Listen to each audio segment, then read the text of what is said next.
Signal V9 arrived from inside the silent receiver. No one survived the siege, but the signal remained starts in listening post 7, not in a legend. Operator Mara is doing a job that should be boring, and a warm receiver dial makes the first normal sentence impossible. At listening post 7, routine still exists. The overnight job is routine. Log the static, clear the drift, drink bad coffee. Operator Mara keeps a warm receiver dial near the work light, while the receiver log waits under one clipped corner. Mara keeps one hand on one nearby tag, because people trust routine longer than they should. Green wave from light crawls over the desk like water. The operator wants to mark the signal as instrument lag. The captain asks if the voice said Mara's name, and Mara lies. For a few seconds, the practical answer still had a chance. Someone checks the latch, the clock, or the dead channel, and that ordinary check comes back wrong. The argument becomes physical. Mara turns the receiver down, and the dial turns itself back up. The night operator jokes about ghosts, then takes the joke back. The first useful change is not a theory. The log prints the reply before Mara speaks. The station captain closes one record and keeps one hand over the page. Writing it down would make it harder to undo. The night listener makes the kind of choice people defend later. She answers the call before filing the warning. The night operator pays first. The recorder catches a second breath in an empty chair. The operator holds one hand against the table. The result is already in the room. The station captain tries to make the moment sound procedural. It does not work. Warm dial does not move. The room around it changes because the signal is not arriving from far away. It is learning the room. The old label stays on one record, and the console operator has to carry it anyway. From there, the night watch now has to live inside the Rasu LT. The second operator jokes about ghosts, then takes the joke back. Nobody gets a speech. They get the log prints the reply before Mara speaks. The captain tries the ordinary fix for sent. It is a good instinct, and it fails in a visible way. The late operator jokes about ghosts, then takes the joke back. The failed fix leaves the receiver log more dangerous than receiver dial. After the argument, Mara counts the lamps still working above the console. The receiver lamp holds. The tape lamp holds. The person beside it does not. The station chief steps back, then stops pretending the setback is only procedural. The operator sets one log sheet beside the receiver. Green light crosses the timestamp. Watch captain lowers both hands before the waveform changes again. By contrast, the operator watches the pencil roll toward the speaker. The magnetic tape vault looks manageable at first. The vault has numbered reels, dry air, and a sign about clean hands. A torn magnetic strip stays on the table, close to the tape archivist, while the tape transcript sits beside the nearest hand. The tape archivist checks one name under the lamp. The ordinary motion gives everyone one more second. Magnetic dust sticks to Mara's fingertips. The archivist wants to destroy the reel before it learns another voice. Mara blocks the shredder because the tape has the rescue coordinates. No one panics yet. That would make the problem official. The archivist snaps one reel by hand. The archivist, sorry to the machine, and hates herself for it. Room answers with a practical change. The broken reel keeps turning inside the cabinet. Mara slides one page flat and keeps two fingers on it. The tape clerk chooses the practical lie. Mara keeps the torn strip in her sleeve. The cost reaches the archivist before the report can soften it. The tape loses the first scream and keeps the pause before it. Under pressure, the archivist grips one rail. The result is already where everyone can see it. Mara reaches for the safest label. Torn magnetic strip keeps its place, but the old explanation fails. Damage does not silence the signal, teaches the signal where pain is. The old word stays on the page, and the reel keeper has to walk it forward. Vault clerk tries to undo the harm by returning to ordinary procedure. The procedure refuses to help. Past midnight, the tape transcript records the cost anyway. The tape loses the first scream and keeps the pause before it. Across the margin, the archivist has a reason to hide the next detail. That is the human part. The choice is not madness, it is pressure, and the broken reel keeps turning inside the cabinet, and the pressure becomes public, nearer the source.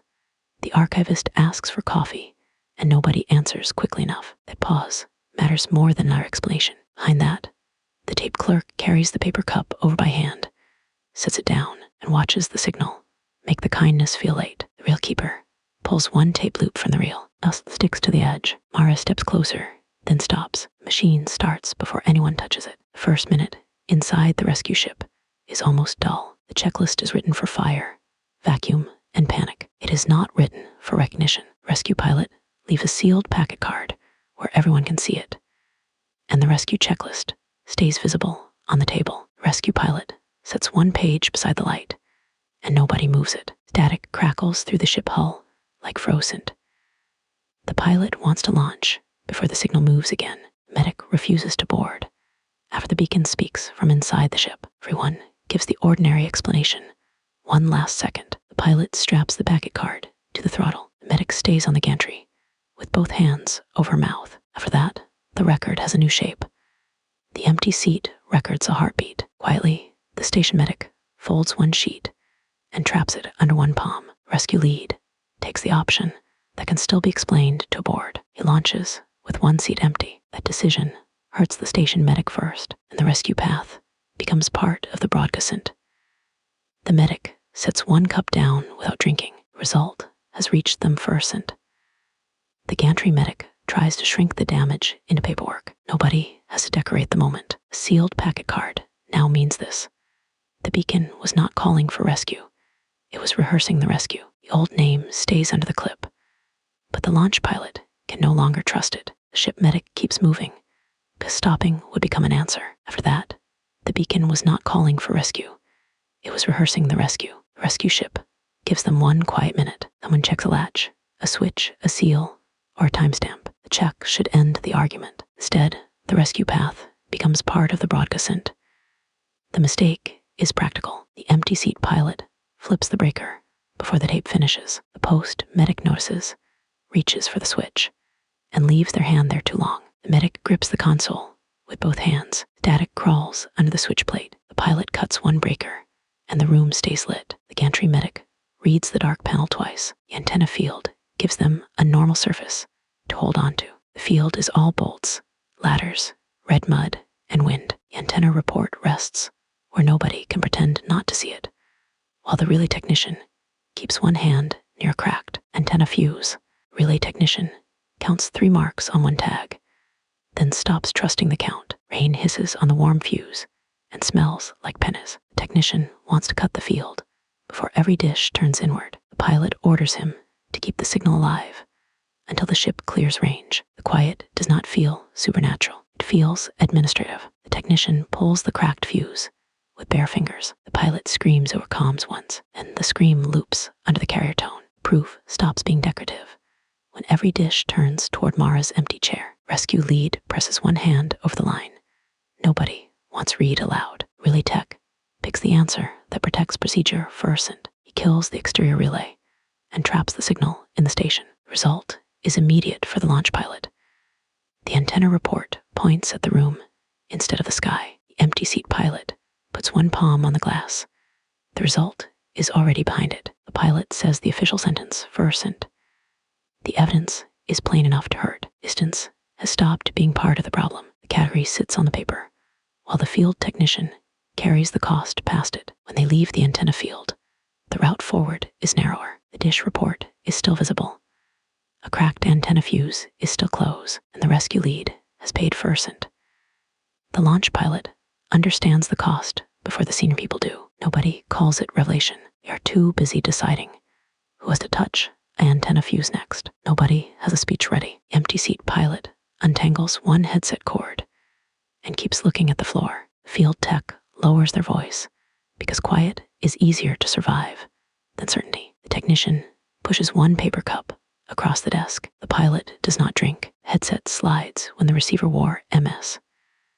The rescue lead answers with a mouth that will not stay dry. Nothing in the acoustic booth announces itself as history. The booth door is padded, heavy, and supposed to make silence measurable. A dead headset remains the only thing nobody wants to move, while the breath isolation file lies flat in the working light. The post lead steadies one hand on the desk. Routine holds for another breath. The foam smells of dust, sweat, and old electricity. The captain wants to prove Mara is contaminating the sample.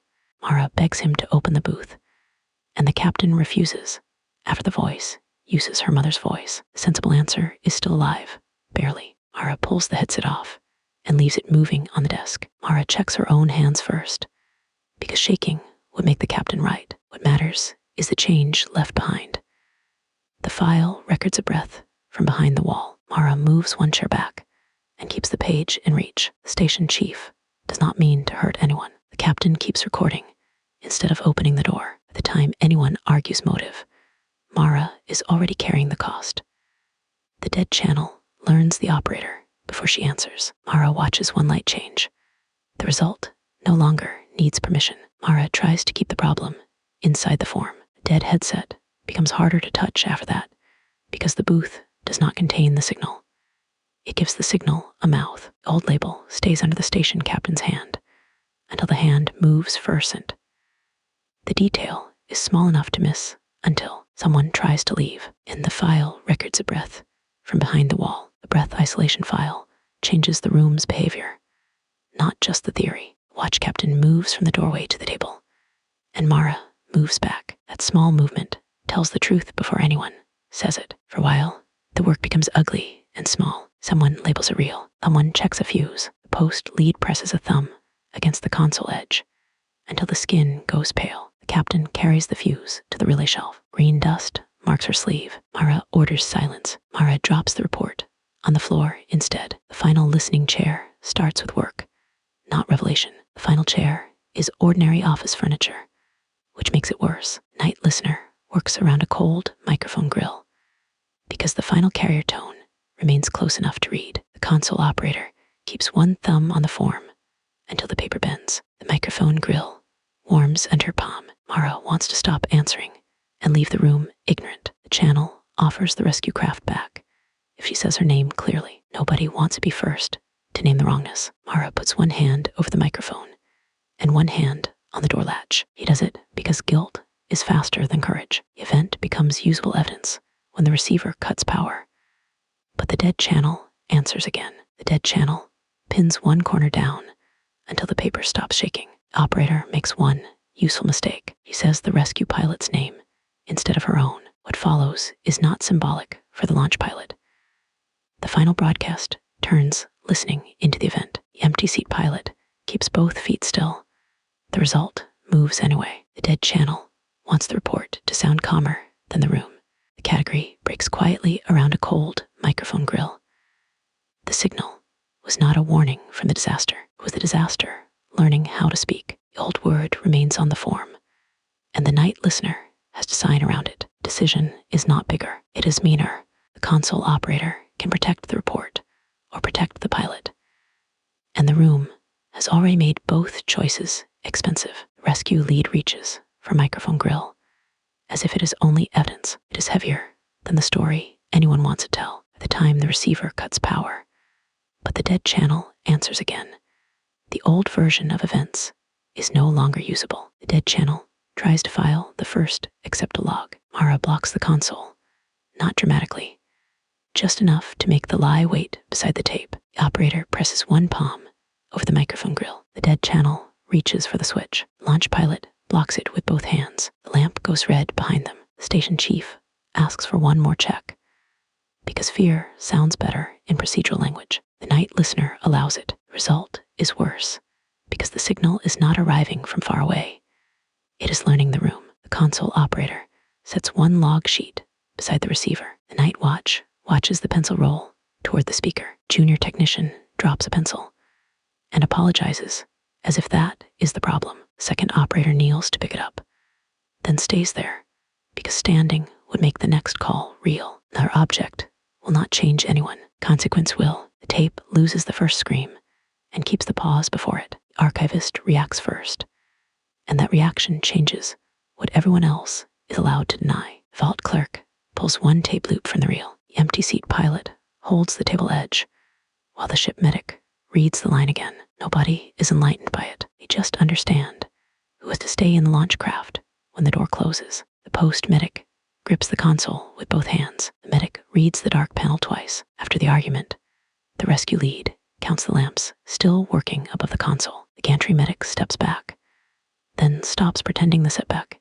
is only procedural. Launch pilot steps away from a cracked fuse and still cannot leave it behind. Relay tech places the field report under the lamp, and the ordinary room stops feeling available. The field technician pushes one paper cup across the desk. The empty seat pilot does not drink. The pilot answers with a mouth that will not stay dry. Mara pulls the nearest chair back without sitting down. That tiny retreat matters, gives the post lead enough space to make the wrong, useful choice. The station chief flips the breaker before the tape finishes. Mara notices, reaches for the switch, and leaves their hand there too long. Mara opens the folder, closes it, and opens it again. The second look is worse because the receiver cuts power, but the dead channel answers again.